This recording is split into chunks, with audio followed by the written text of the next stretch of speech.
Welcome to Citizen Arcane, where we discuss sports, books, and whatever takes my fancy.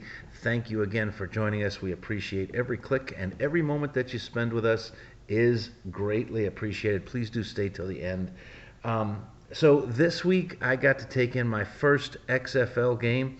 It's definitely apples and oranges from the USFL game that I took in last year, but we're going to talk about it a little bit. It was the St. Louis Battlehawks versus the Las Vegas Vipers.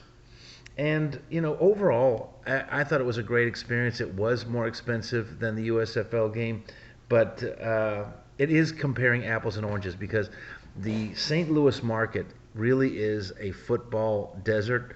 I think the nearest Division One team is in Columbus, the Mizzou Tigers, but there was a lot to it. So the crowd was great. It was over 35,000 people. It is by far the best performing in any of the in either of the spring football leagues. And it was great at the hotel the night before. There was coverage in the news. It wasn't just sporadic stuff. It was clear that people were into it. The media's into it.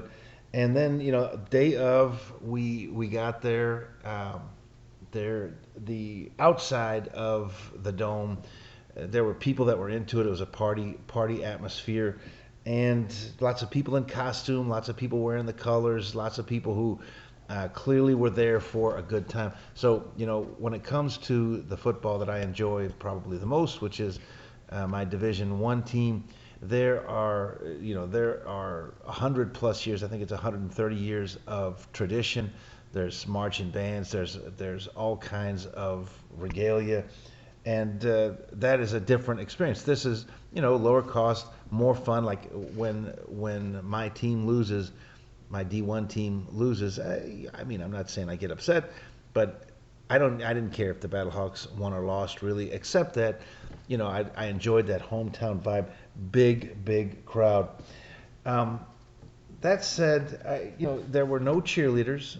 There were no mascots, so it was pared down in a few ways. I felt like the game day operations were good, but again, because these were two greatly different facilities, Progressive Stadium in Birmingham is just smaller and not as expensive as the Dome in St. Louis.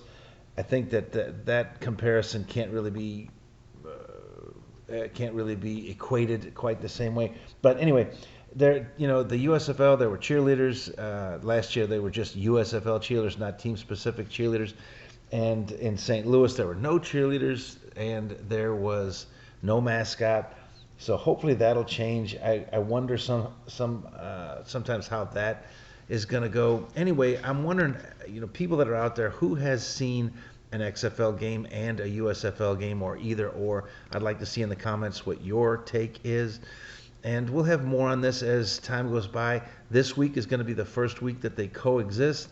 Again, it's a little strange because I think Houston is one of the better XFL teams. I mean, it probably goes Battlehawks, Seahawks, Sea Dragons, and then Houston.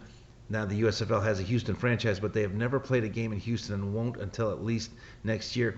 I'm begging the USFL to have a win and get a home game type situation. I think that would be optimal because otherwise I just don't see the currently 4 teams that don't have a home facility, or at least that situation. I don't know that they're going to be building the fan base that they need, especially in Houston where they're going to be in direct competition. I feel like probably Orlando. I think the Renegades are going to be part of the expansion package for next year. That's just my opinion. And they're going to be competing with the Guardians. So I feel like there's a couple of markets where it's going to be really important that the fans get at least one physical game in. Anyway, please do like, subscribe, and share, and thank you very much.